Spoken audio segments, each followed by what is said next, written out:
빚진 배를 채우신 표적이라는 제목으로 함께 은혜를 나누려고 합니다. 예나 지금이나 사람들은 일확천금을 꿈꾸지 않는 사람이 한 사람도 없습니다.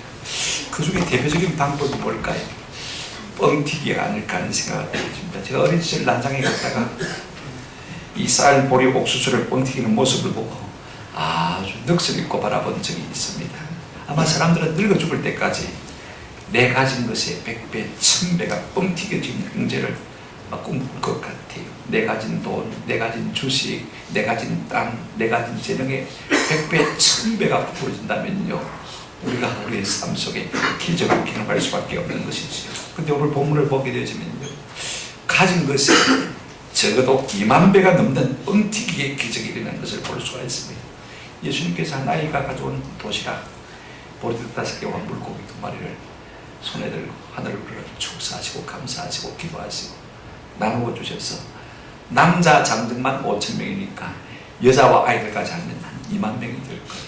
다 배불리 먹고 12가문들이가 남는 그런 이적이 일어난 것을 볼 수가 있습니다. 우리가 이 사건이 마태, 마가, 누가, 요한복음, 사복음서에 다 기록되어 있는데 이 사건의 모든 내용을 종합해서 정리해서 보면요, 6월절 명절이 나왔습니다. 이제 많은 갈릴리 사람들이 집에서 나와서 예루살렘에 해서 올라가는데 이왕이면 예수님도 만나보고 그분의 말씀도 듣고 그분의 병고침의 은혜도 받고 그래 올라가자 싶어서 이제 예수님이 계신 배자들 역으로 그들이 모여있는 것입니다. 우리 예수님께서는요, 그들을 목자 없는 양같이 유리방한 것을 불쌍히 여기시고 그들에게 하루 종일 천국 말씀을 전파하시고 병든 자도 고쳐주셨어요. 그러다 보니까 시간이 이제는 점심도 훨씬 넘기고 해가 서산에 뉘엿뉘엿 걸린 것입니다. 여러분, 옛날에 우리가 어릴 때는요, 부흥 집회를 하면 점심때 끝나는 게 아닙니다. 3시, 4시, 5시 마치고 후딱 가서 저녁 먹고 또 빨리 저녁 집회 준비하고 시간 가는 줄 모르고 은혜를 받았던 그런 시절이 있었지 않습니까? 아마 제자들이 꼭 그랬을 것 같아요. 사람들이 그랬을 것 같습니다. 우리 주님께서 이때 그들을 먹여 보내시기를 원하신 것을 볼 수가 있습니다. 한 아이의 도시락을 가지고 축사하셨습니다. 이것으로 2만 명을 먹이신 것 아닙니까? 우리 주님은 이 땅에 오신 목적이 무엇입니까? 죄에서 우리를 구원하시기 위해서 오신 것입니다. 그러나 하나님의 아들이신 예수님이 단순히를 죄에서만 구원하시는 분이 아니신 것입니다. 우리의 인생의 연약함도 아시는 분이시고 우리의 육체의 필요도 얼마든지 채워주실 수 있는 구주이심을 오늘 말씀을 통해서 우리에게 보여주고 있습니다. 오늘 우리는 이 본문을 통해서 하나 느낄 수 있는 것이 무엇이냐면요, 꼭 저들이 당한 문제가 우리 인생이 만난 문제와 같다는 것입니다. 먼저 우리가 생각해 볼 것은요, 때로 우리 인생에 만날 수 있는 여러 가지 문제들을 한번 좀 생각해 봤으면 좋겠습니다. 갈릴리 베시다 사람들이요, 죄다 예수님께로 거기 다 나오신 것 같아요. 말씀도 듣고 병고침도 받고, 그죠? 얼마나 좋은 일입니까? 해가 어느덧 서산에 기울었습니다. 비로소 저들이 허기를 얻기 시작한 거예요. 여러분, 때는 저녁녘입니다. 장소는 저 빈들 베세다 들녘입니다. 거기에 먹을 것이 없지 않습니까? 마치 출애굽한 이스라엘 백성들이 광야에서 아무 먹을 것을 찾지 못한 것과 똑같은 것입니다. 때로 우리의 삶 속에서요, 이와 같은 일을 만날 때가 참 많이 있습니다. 오늘 본문에서 때로 우리가 인생에서 누구나 만날 수 있는 문제를 보는 것입니다. 그것이 무엇입니까? 한마디로 부족 혹은 결핍, 없음의 문제, 모자람의 문제인 것을 볼 수가 있습니다. 무엇이 모자란 것입니까? 종종 우리는 삶 속에서 삶의 필요의 궁핍을 경험하게 되었지 않습니까? 하루 종일 굶었고 이제는 흙이 져서 기진맥진합니다. 물론 예수님께로부터 영적인 양식을 공급받았습니다만은요, 그렇다고 해서 육적인 흙이마저 채워진 것은 결단코 아닙니다. 영은 영이고 육은 육 아닙니까? 그렇죠? 이상은 이상이고 현실은 현실입니다. 신앙은 신앙이고 오늘 우리의 삶은 삶인 것을 우리가 잘 알고 있지 않습니까? 지금 저들은 먹고 싶은 충동을 느끼게 되어지고 예수님은 저들을 불쌍히 여기고 말미암아 먹여서 돌려보내고 시기를 원하시는 마음을 가진 것을 볼 수가 있습니다. 그래서 제자들에게 너희가 먹을 것을 좀 주라. 우리 예수님께서 누차 그렇게 우리 주님의 뜻을 어중을 나타내 보여주셨어요. 또 빌립에게 말씀하시기를, 빌립아, 우리가 어디서 떡을 구해서 이 사람들을 먹일 수 있겠느냐 한번 생각해봐라 하고 질문도 하신 것을 볼 수가 있습니다. 그러나 여러분, 여기는 장벽이 3가지가 있습니다. 첫째요, 자 보십시오. 빌립이 말한 대로 이 2만 명을 먹이려면 적어도 200데나리온의 돈이 있어요. 자, 여러분, 갑자기 이 돈이 어디에 있습니까? 그렇죠? 없는 것입니다. 그러니까 돈이 없어. 물질이 부족한 것입니다. 그건 우리가 살면서 경험하는 어려움이죠.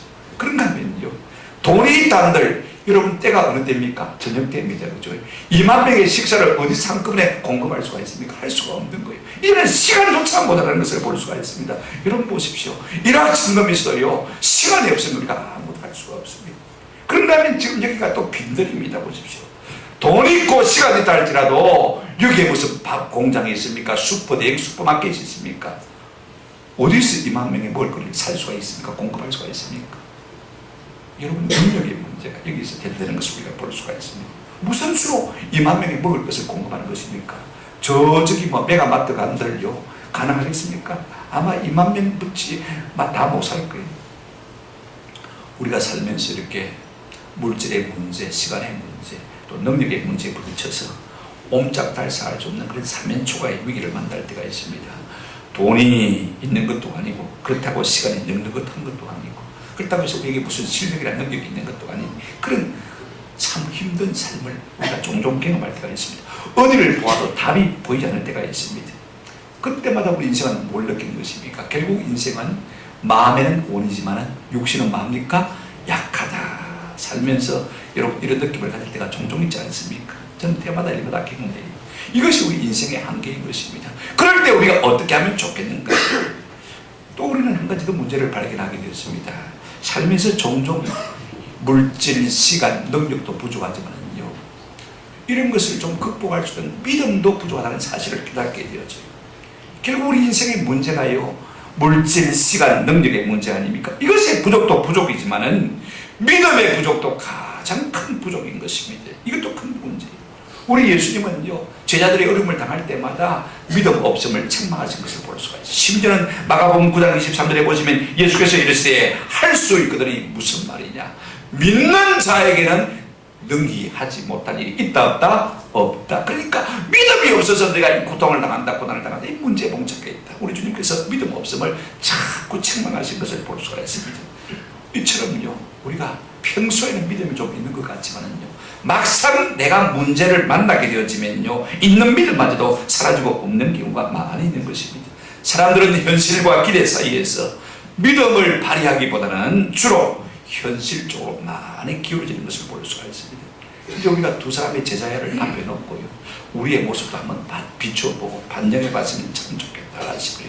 먼저 현실적인 태도를 가진 누구요? 빌립을 우리가 한번 살펴보십시다. 우리 예수님께서 베사다 사람인 빌립에게 어떻게 하면 이 많은 사람들을 우리가 먹일 수 있겠냐라고 물어보셨어요. 왜 하필이면 빌립에게 물어보셨을까? 저는 두 가지 이유를 생각했습니다. 하나는요, 빌립이 어디 사람입니까? 베세다 사람이거든요. 자기 고향 사람, 여기 사람인 거예요. 그러니까 이 많은 무리가 나왔을 때 누가 먼저 사랑을 느끼겠습니까? 빌립이 느낄 것이고, 그 다음에 사랑하면 무슨 마음이 생기는 것입니까? 내가 이들의 먹고 마시는 문제를 좀 해결해 줘야 되겠다, 책임을 느끼지 않습니까? 그죠? 사랑은 책임이 수반되어지는 거죠. 그러니까 네가 한번 해봐라 하고 기회를 주신 거예요. 또 하나 우리가 성경 전체를 읽어보면요, 빌립이 참 믿음이 없어요.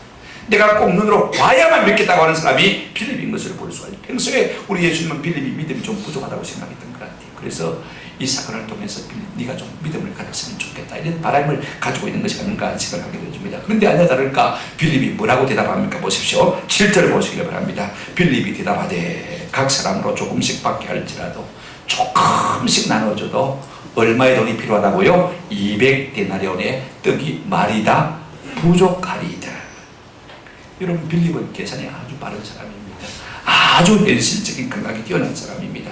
턱하니 계산해보니까요, 대충 봐도 여자와 아이들까지 합치면 한 2만 명 정도 되어 보입니다. 그러니까요, 여러분 200데나리온의 돈을 계산한 것입니다. 여러분, 한 데나리온은요, 그 당시 임금 품사가 같은 것입니다. 그러니까 200일을 벌어야, 7달을 벌어야 200데나리온을 벌 수가 있는 것입니다. 자, 보십시오. 요즘 노동자 임금을 갖다 10만 원 잡으면 우리 돈으로 어떻게 되겠습니까? 약 2천만 원 정도 되어지겠죠, 그죠?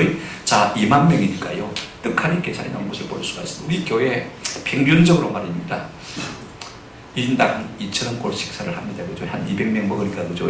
20만 원 가지고 한 2,000원 정도의 식사를 하는 것을 볼 수가 있습니다. 비슷하지 않습니까? 그때나 지금이나 적어도 2,000원 돼야 먹을 수 있다. 그것도 부족할 것 같아. 이것이 지금 빌립의 이야기인 것입니다. 자, 여러분 보십시오. 얼마나 현실적입니까? 누구나가 공감할 수 있는 대답을 한 것이 사실입니다. 그러나 그럼에도 불구하고 예수님의 어중간에 상관이 없는 부정적이고 비판적인 견해를 내놓은 것을 볼 수가 있습니다. 우리 역시 어떻습니까? 역시 빌립처럼 하지 말자, 돈이 어디 있노 하더라도 조금만 하자, 해봐도 모자란다, 늘 이런 말들을 우리가 입에 달고 살지 않습니까?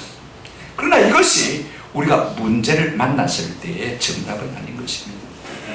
그러나 이 빌립과는 대조적으로 헌신적인 안드레의 모습을 우리가 좀 살펴보려고 합니다. 조금 이따 살펴보십시다. 근데 우리가 여기서 한 가지 알아야 될 것이 무엇이냐면요, 때로 우리가 살면서 사면 초과의 위기를 만나고 문제를 만날 때야말로 믿음의 카드를 꺼내서 사용할 때라는 것입니다. 저는 신용카드가 다 뺏겼어요. 자꾸 있으면 있는 대로 쓰고 빚지니까 할 수 없이 빼앗긴 것이죠. 근데 뺏기고 나니까 은혜가 좀 있어요. 어떤 의미냐면요, 써야 될 텐데 돈이 없으면 어떻게 합니까?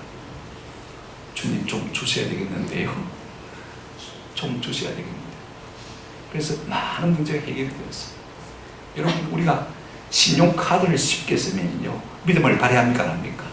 발휘하는 거. 없으면, 신용카드가 없으면 어떻게 됩니까? 믿음의 카드를 내밀게 되어지는 것입니다. 아멘?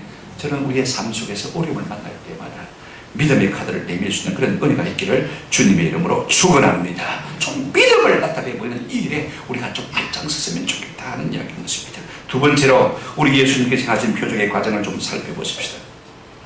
우리 예수님은요, 그 무리들을 불쌍히 여김으로 말미암아 영의 양식도 공급하셨지만은 육의 양식도 공급하시길 원하신 것을 볼 수가 있습니다. 그러나 제자들의 생각은요, 한결같이 어떤 생각입니까? 빨리 무리들을 보내어서 각 성과 총에 돌아다니면서 거기서 유하며 얻어먹게 해달라고. 뭐 하냐고, 예수님 빨리 좀 보내시라고. 이것이 유일한 해답이라고. 우리가 먹일 수 있는 것도 아닌데 어차피 붙들놓고 있으면 어떻게 하겠냐고. 우리 예수님은 제자들에게 계속 말씀하십니다. 너희가 먹을 것을 주어라. 마태, 마가, 누가가 다 그렇게 말하고 있습니다. 그러나 그들은 한결같이 할 수 없다. 부의 부표를 던진 것을 볼 수가 있습니다. 그럼에도 우리 예수님은 그들을 먹이시기를 원하셨어요. 여러분, 고집불통입니까? 아니면 앞뒤가 안 막힌 분입니까? 무엇 때문에 우리 주님은 기어코 그들을 먹이시기를 원하시는 것입니까? 그들 앞에 놀라운 표적을 나타내 보이기를 원하시는 것입니까? 표적의 동기를 생각해 보십시오. 여러분, 표적의 첫 번째 동기는 사랑입니다. 예수님께서는 영적인 양식을 저들에게 공급하셨지만 인생의 육체를 가진 연약한 존재임을 알고 있습니다. 점심 안 먹었죠. 저녁까지 안 먹으면 흙이져서 지쳐 쓰러질지도 모르는 것입니다. 불쌍히 여겼다고 했습니다. 여러분, 우리 주님의 이적 표적의 동기는 어디에 있습니까? 사랑에 있습니다. 여러분, 우리가 사랑할 때요, 놀라운 표적들이 쉽게 일어나는 것을 우리의 삶 속에서 많이 경험하게 되십니다. 또 하나는요, 믿음인 것을 볼 수가 있습니다. 자, 보십시오.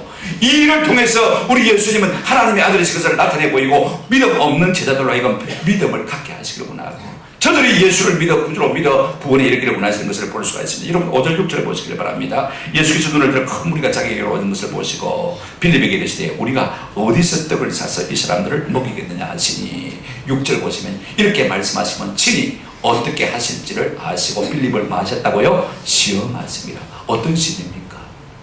믿음을 시험하신 거예요. 믿음을 활용하고 있는지 없는지를 테스트하신 것을 볼 수가 있습니다. 우리 주님의 이적의 동기는요, 오직 사랑과 믿음이 있는 줄로 믿습니다. 사랑과 믿음이 없는 표적, 큰 기분은요, 자기 과시요, 자기 자랑에 불과한 것을 우리가 볼 수가 있습니다. 두 번째로 우리가 표적의 씨앗에 대해서 한번 생각해 보십시오. 여러분, 예수님은 하나님의 아들, 하나님이시지만 기적을 함부로 낭비하시는 분은 결단코 아닙니다. 기적이 꼭 필요한 곳에, 합당한 헌신이 있는 곳에 기적을 나타내신 것을 볼 수가 있습니다. 그런데 여러분, 뜻밖의 안드레라는 사람이 나타난 것을 볼 수가 있습니다. 누가 부르지도 않고 묻지도 않고 초청하지도 않았는데, 여러분 8절 9절 보시길 바랍니다. 제자 중 하나 곧 시몬 베드로의 형제 안드레가 예수께 여짜오되 여기 한 아이가 있어 보리떡 5개와 물고기 2마리를 가지고 있나이다. 그러나 그것이 이 많은 사람에게 얼마나 되겠사옵나이까 라고 하는 것을 볼 수가 있습니다. 모두가 안 된다고 하는데, 빨리 돌려보내야 된다고 하는데, 이 예수님의 어중을 읽은 안드레는 좀 둔한 비밀이라는지 잘 모르지만은요, 예수님의 어중과 의도를 받들고 사람들에게 가서 찾아보았습니다. 무슨 가진 것이 없는지, 있는 것이 무엇인지를 다 찾아보았어요. 여러분, 먹을 것 가지고 있는 사람 한번 손들어 보십시오. 그 2만 명 사람 앞을 다 다니면서 한번 손들어 보세요. 한 손 들어 보세요. 그러다가 한 아이가 전림 도사를 가지고 있는 것을 발견했어요. 그걸 가지고 주님의 손에 가지고 왔습니다. 가지고 오면서 뭐라고 말합니까? 너무 죄송하고 부끄러운 마음이 나는 거예요. 뭐라고 했습니까? 그러나 이것이 이 많은 사람에게 얼마나 되겠나이까? 무슨 기백약 하겠습니까? 드리긴 드리지만은, 주님의 손에 올려놓긴 올려놓지만은, 이것이 무슨 영향력을 발휘할 수가 있겠습니까? 무슨 도움이 되겠습니까? 지금 아주 죄송하고 쑥스러운 모습으로 이 말을 하고 있는 것을 볼 수가 있습니다. 그러나 여러분, 이 마음이야말로 우리 주님이 받아 사용하시는 기적의 재료인 줄로 믿습니다. 우리 주님은 그 작은 믿음, 그 사랑, 정성, 그 헌신을 보시고 그걸 사용하셔서 기적을 일으키신 것을 우리가 보게 되지 않습니까? 작은 헌신이야말로 기적의 재료인 것을 우리가 보게 되었습니다. 하나님의 모든 위대한 일은요, 다 그렇게 이루어졌어요. 2차 대전 시에 이탈리아에 주둔하고 있던 미 공군의 아들 바비히라는 소년이 있었습니다. 그가 슈바이츠 박사에 대한 글을 읽고 억수로 마음의 감동을 받았어요. 그래서 자기 이 돼지통, 저금통을 들어가지고 아스피린 한 병을 샀습니다. 그걸 보내면서 공군사령관에게 편지를 이렇게 썼어요. 공군사령관님, 이 아스피린을 낙하산에 따라서 아프리카에 있는 슈바이츠 박사님에게 떨어뜨려 주세요. 그래서 한 사람이라도 더 치료하게 해주세요. 아이와 같은 발상 아닙니까? 그죠? 이게 언론을 탔어요. 매스컴을 탔습니다. 그래서 온 유럽에, 온 미국에 이 손이 쓴 편지가 언론에 대서특필 하게 됐습니다. 사람들의 마음이 움직이기 시작했어요. 그래서 유럽에서, 미국에서 사람들이 돈을 보냈습니다. 그래서 당시에 40만 불의 의약품을 사가지고 슈바이츠 박사에게 보낼 수 있었다고 하는 것입니다.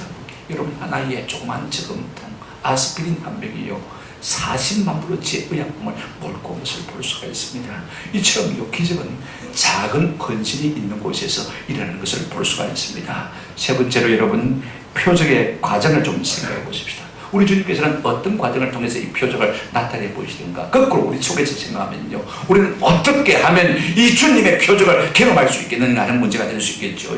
여러분, 첫째 표적은요, 한번 따라합시다. 믿음으로 기대할 때 일어납니다. 김문우 목사님이 잘 쓰는 기억신지가 있습니다. 기대하고 기도하고 기다리면, 한번 따라합시다. 기적이 일어납니다. 기대하고 기도하고 기다리면 뭐가 일어난다고요? 기적이 일어난다. 김문우 목사님이 잘 쓰는 말. 여러분, 10절 보시기 바랍니다. 예수께서 이르시되 이 사람들로 하여금 앉게 하라 하시니 그곳에 잔디가 많은지라 사람들이 앉으니 수가 5,000명쯤 되더라. 여러분, 아직까지 먹을 것이 준비됐습니까? 안 됐습니까? 안 됐어요. 먹을 것이 오늘 소식이 있습니까? 없습니까? 보장이 있습니까? 없습니까? 전혀 없습니다. 그럼에도 불구하고 우리 예수님께 제자들을 명하여서 그 많은 무리를 자리에 50명씩 100명씩 이제 질서를 지켜서 앉히는 것을 볼 수가 있습니다. 앉는다는 이 말을요, 여러분 나라주에 보시면 어떻겠습니까? 비스듬히 기대어 눕는다. 이것은 유대인의 식사 자세인 것을 볼 수가 있습니다. 이제 우리 주님께서는요, 먹을 것을 줄 테니까 비스듬히 누워서 기다리라, 그 말씀인 것입니다. 자, 여러분, 그렇게 놓고 뭐합니까? 기도하지 않습니까? 가만히 보면요, 여러분, 엘리야 선지자도 꼭 그렇게 하는 것을 볼 수가 있습니다. 엘리야 선지자 당시에 3년 6개월 동안 비가 오지 않았습니다.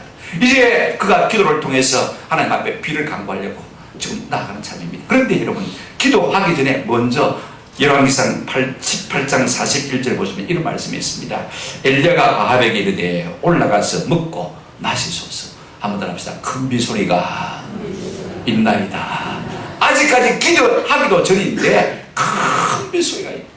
기대하는 것을 볼 수가 있습니다. 그리고는 어떻게 합니까? 갈멜산 꼭대기로 올라가서 이제 무릎을 꿇고는요, 머리를 가지고 그 무릎 사이에 집어넣고 하나님 앞에 간절히 기도하는 것을 볼 수가 있습니다. 여러분, 기도하기 전에 한번 더 합시다. 먼저 기대합시다. 하나님께서 우리에게 하실 놀라운 일들을 기대하는 은혜가 있기를 주의 이름으로 축원합니다. 기대하고 기도하고 기다릴 때 하나님께서 뭘 주신다고요? 기적을 주신다. 두 번째, 우리 예수님께서 뭘 어떻게 하셨습니까? 여러분, 표적은요, 감사하며 기도할 때 일어나는 것을 볼 수가 있습니다. 본문 10절, 11절 보시기 바랍니다. 예수께서 떡을 가져 마신 후에요, 축사하신 후에, 이 유카리스토란 말은요, 한번 더 합시다. 식사 감사 기도. 식사 감사 기도. 유대인들은요, 항상 식사할 때 그냥 먹지 않고 식사 감사 기도를 합니다. 우리 주님께서 작은 도시락을 손에 들고 어떻게 했습니까? 너무 적은 것이지만 뭐였어요? 감사하고 기도한 것을 볼 수가 있습니다. 주님은 뜨겁지에 적은 것을 손에 들고도 이것을 감사하고 주님 앞에 나간 것을 볼 수가 있습니다. 여러분, 감사야말로요 기적을 가지는 씨앗인 것입니다. 당장 없다고 징징거리지 마시고요. 하나님 없대요. 그러나 하나님께서 더 좋은 것 기다리게 하신 다음에 더 나은 것 주신 줄로 믿고 감사합니다. 할렐루야. 그렇게 기도하면 하나님께서 준비하셨다가 합당한 기적의 삶을 우리에게 주시는 줄로 믿습니다. 여러분, 예수님께서요 죽은 지 나흘이나 되는 이 나사로를 살리실 때 어떻게 합니까? 무덤에 돌을 옮기게 하시고 무덤 앞에 가서 예수님께서 기도하시는 모습을 볼 수 있는데 보십시오. 요한복음 11장 41절 보시면 이런 말씀이 있습니다. 돌을 옮겨놓으니 예수께서 눈을 들어 우러러 보시고 이러시되 아버지여, 한번 더 합시다. 내 말을 들으신 것을 감사하나이다. 아직 말씀 들었습니까? 안 들었습니까? 안 들었어요. 먼저 선불 감사합니다. 아멘. 이 선불 감사가 얼마나 중요한지 모르겠어요. 그러므로 선감사 참 중요합니다. 아직 내게 돈이 없지만은, 아직도 아들이 성공하지 못했지만, 그러나 하나님께서 해주실 줄로 믿고 감사할 때 놀라운 삶의 기적이 일어나게 될 줄로 믿습니다. 셋째 표적은요, 믿음으로 실행할 때 일어납니다. 11절 보시기 바랍니다. 예수께서 떡을 가져 축사하신 후에 이제 축사했습니다. 감사 기도했습니다. 그 다음에 어떻게 하십니까? 앉아있는 자들에게 그 보리떡 5개 물고기 2마리를 나누어 주시고 그들의 원대로 마시니라 주시니라. 자, 기대하며 기도했습니다. 감사하며 기도했습니다. 그 다음에 여러분, 기적이 일어난다는 보장이 있습니까? 없습니다. 그런데 예수님은 어떻게 했습니까? 한번 따라합시다. 한번 따라하십시다. 믿음으로 실행했습니다. 믿음으로 실행했습니다. 저는요, 예수님께서 축사하신 다음에 그 빵을 나눠줄 때 잘 모르겠어요. 그 보리떡과 생선이 늘어났는지 부풀려졌는지 뻥튀겨졌는지 계속해서 생겨났는지 알지를 못합니다. 또 알 수도 없는 것이고, 이스라엘 백성들이 광야에 있을 때 아침마다 새벽마다 뭘 먹었습니까? 만나를 먹었어요. 시편 78편 2절에 보니까 천사의 양식이라 그렇게 표현하는 것을 볼 수가 있습니다. 여러분, 이게 만들어지는 과정을 누가 본 사람이 있습니까? 먹어보긴 했지만은 만들어지는 과정을 누가 봤어요? 본 적이 없는 것입니다. 기적은 다 이와 같은 것. 그러니까 표적인 것입니다. 오늘 우리의 삶에도 하나님의 놀라운 표적이 일어나기를 기대합니까? 여러분, 우리의 동기, 우리의 헌신, 우리의 기대, 감사, 실행, 이걸 좀 점검해 봤으면 좋겠습니다. 결국 예수님의 표적의 동기, 씨앗 과정이 다 섬기는 것을 볼 수가 있습니다. 무엇 때문에 해질녘에 그 빈들에서 저 무리들을 먹이고자 하시는 것입니까? 우리 예수님 땅에 오신 목적이 뭐라고 했습니까? 인자가 온 것은 섬김을 받으려 함이니라. 도리어 마고요, 섬기려 하고 자기 목숨을 많은 사람에게 대속물로 주려 하고, 이것이 주님이 이 땅에 오신 목적인 것입니다. 저들을 섬겨라는 마음이 있을 때 우리 주님께서 그들 가운데 놀라운 기적을 베푸신 것을 볼 수가 있습니다. 오늘도 마찬가지입니다.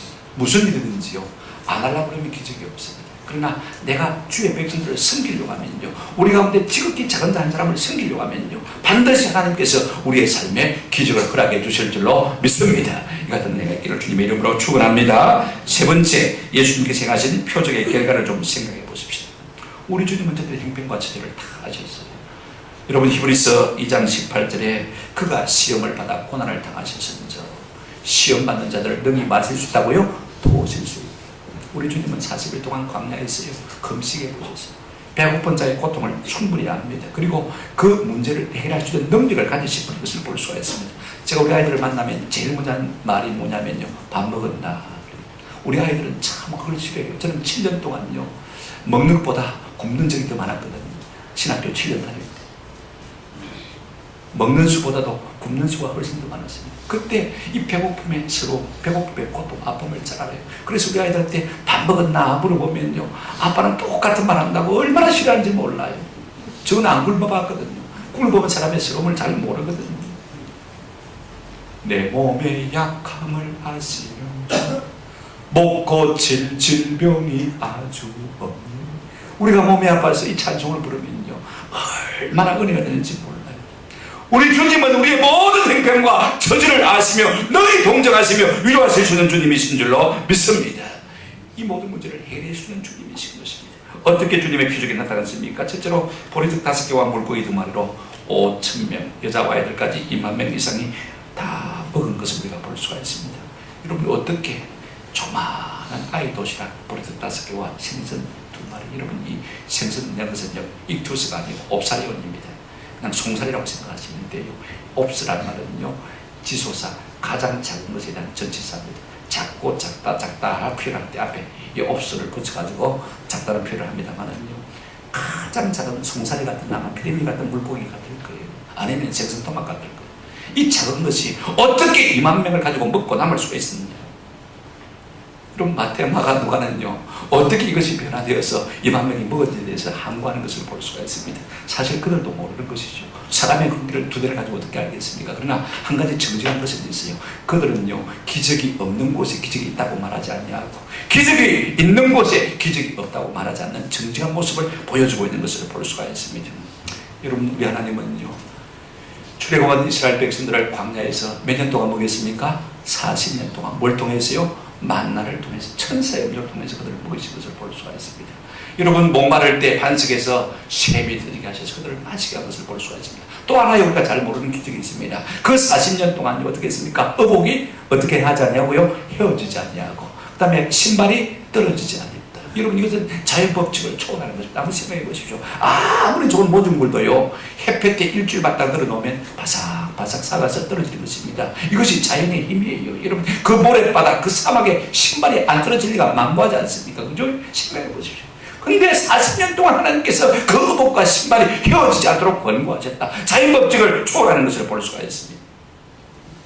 여러분, 기근 중에 있을 때 엘리야를 하나님께서는 가마귀를 통해서 떡과 고기를 물어 먹이게 하신 것을 볼 수가 있습니다. 또 한 번은요, 저 가난한 사람 과부의 집에 그를 보내었습니다. 과부의 집에는요, 가루 조금, 기름 조금, 한 끼밖에 없었어요. 그런데 우리 주님께서는요, 그 가루통을 채워주시고 기름병한 기름을 계속 채워주셔서 그 과부의 아들과 과부와 엘리야 선자가 먹게 하신 하나님이신 줄로 믿습니다. 이걸 우리가 어떻게 설명할 수 있는 것입니까? 그러나 우리 주님은요, 우리의 머리로 이해 못해도 지금도 우리를 위해서 그렇게 하시는 넉넉한 주님이신 줄로 믿습니다. 그래서 저는 370장 찬송을 참 좋아합니다. 조금 전에 불렀잖아요, 그죠? 지금은 밥은 굶지 않습니다만은요, 그래도 여전히 이 찬송이 참 좋아요. 3절에 보면 내 궁핍함을 아시고 늘 채워주시네.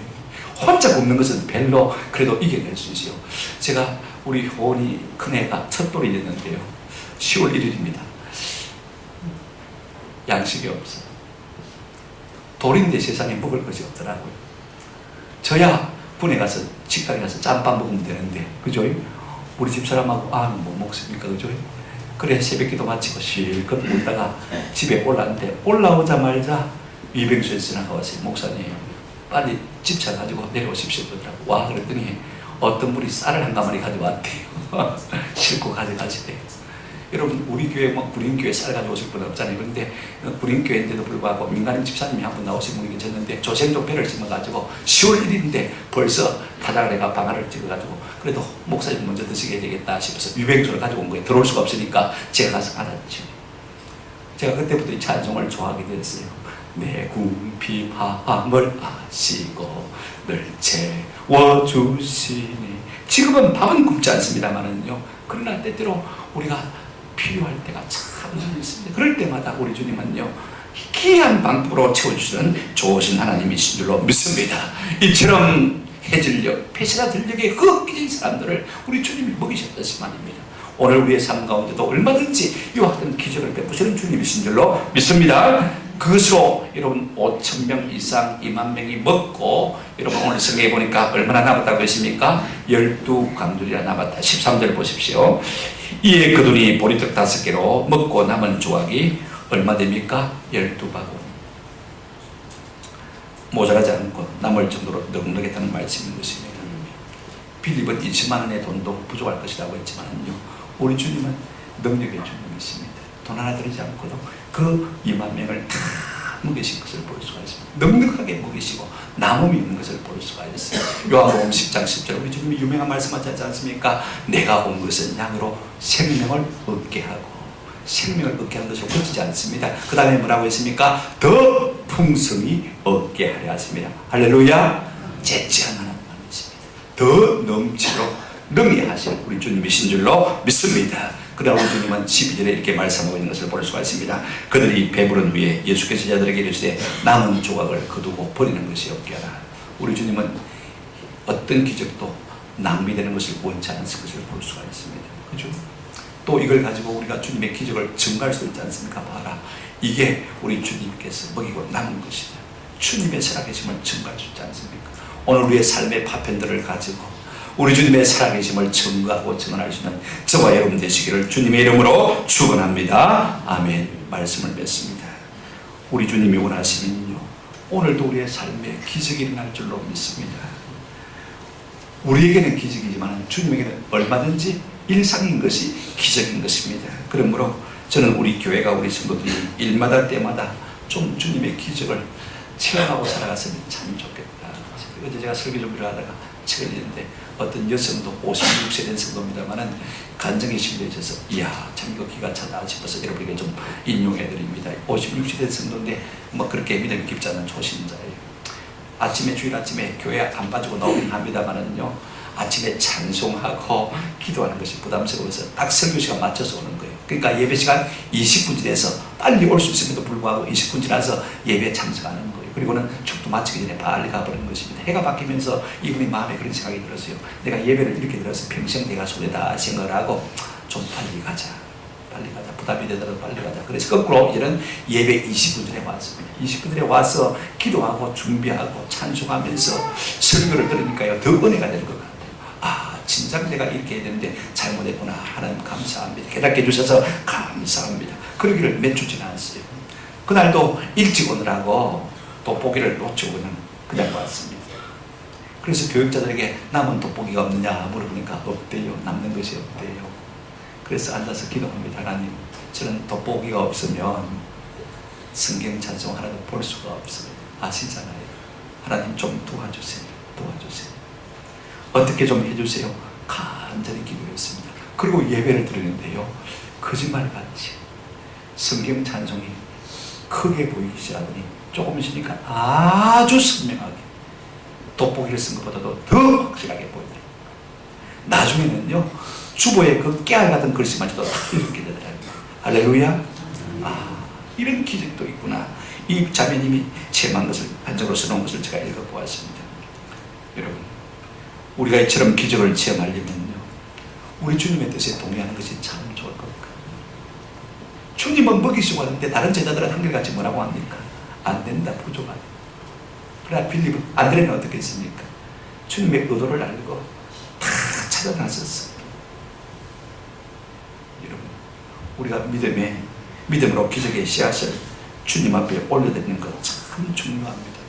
무슨 일을 만날 때마다 빌립처럼 현실주의자가 되지 아니하고 이 안드레처럼요, 내가 부족하지만 내 손에 있는 것이라도 주님 앞에 들려드리자. 그래서 기적의 씨앗을 심어가는 헌신주의자가 되시기를 주의 이름으로 축원합니다. 우리 교회에 그런 분이 한 번 있어서 제가 좀 소개를 합니다. 우리 교회 출석한 지 얼마 안 되지만은 사랑의 식탁 봉사를 통해서 우리 교회에 나오게 되었고, 우리 최종철 목사님이 그런 세아족반을 통해서 은혜를 받게 되어졌고, 구원의 확신을 가지고 세례를 받았습니다. 근데 담도암으로 말기죠, 그죠? 이제 출석을 하지 못하고 저 부곡 요양병원에 입원해 계시는 나이가 이런 정도 되시는 우리 오기동 석도라는 분이 계십니다. 이분은요, 혈혈단신, 주변에 아무도 없어요. 정부 보조금으로 생계를 유지하고 살았는데 이제 그 돈을 가지고 병원비 35만 원 내고 조금씩 남아요. 은행 잔고가 얼마냐? 50만 원. 지난주에 탁 틀어서 우리 최 목사님에게 맡겨주시면서 내가 이 돈으로 조금 더 살면 뭐 하겠는데, 그렇게 덧붙였다고 그래요. 이 돈으로 하루 더 살면 뭐 하겠어요. 잠시 조금 더 참으면 천국인데 교회가 잘 되죠. 그 50만 원을 헌금했습니다. 제가 지난 수요일날 역시 이 말을 똑같이 들었습니다. 복수가 차가지고 숨을 잘 못 쉬어요. 변비가 심해서 똥을 잘 누지 못합니다. 얼마나 고통스럽겠어요. 그거 시술하면 10만 원, 복수 한번 빼는데 10만 원, 그 다음에 간장하는데 10만 원 받는데, 남은 돈이 있으니까 그렇게 할 수 있지만 내가 이 돈을 가지고 조금 더 살면 뭐 하겠는가. 조금 더 살면 뭐하겠노? 조금 더 참으면 천국인데 교회가 잘 돼야 되죠. 저는요 그 말을 직접 듣고 형성을 통해서 들었습니다만 우리 하나님께서 이 오기동 성도에게 놀라운 기적을 베풀어 주기를 마음으로 빌고 또 빌었습니다. 여러분 이런 헌신자가 있는 곳에서요 놀라운 역사가 나타나게 될 줄로 믿습니다. 그렇다면 우리는 기적을 위해서 무엇을 심고 있습니까? 우리 모두가 생명의 주님께 심고 능력의 주님께 받는 그런 은혜가 있으면 참 좋겠다 싶은 생각이 들어요. 어떤 사람들은 11조 가지고 요새를 해요. 금쪽 같은 피 같은 내 11조. 여러분 11조는 내 것입니까? 주님의 것입니까? 주님의 것인데 내 것인 것처럼 유세하는 분들이 종종 있는 것을 볼 수가 있습니다. 그러나 여러분 그거 말고 정말로 그 나머지 금쪽 같은 피 같은 내 헌물을 주님 앞에 기도의 씨앗으로 심을 때 우리 주님께서 내 삶에 놀라운 기적을 베풀어 주실 줄로 믿습니다. 이 같은 기적을 체험하고 주님의 분노하심을 체험하고 살아갈 때 우리의 삶에 참 신앙의 힘을 얻게 되는 것입니다. 이 같은 은혜가 있기를 주님의 이름으로 축원합니다. 아멘.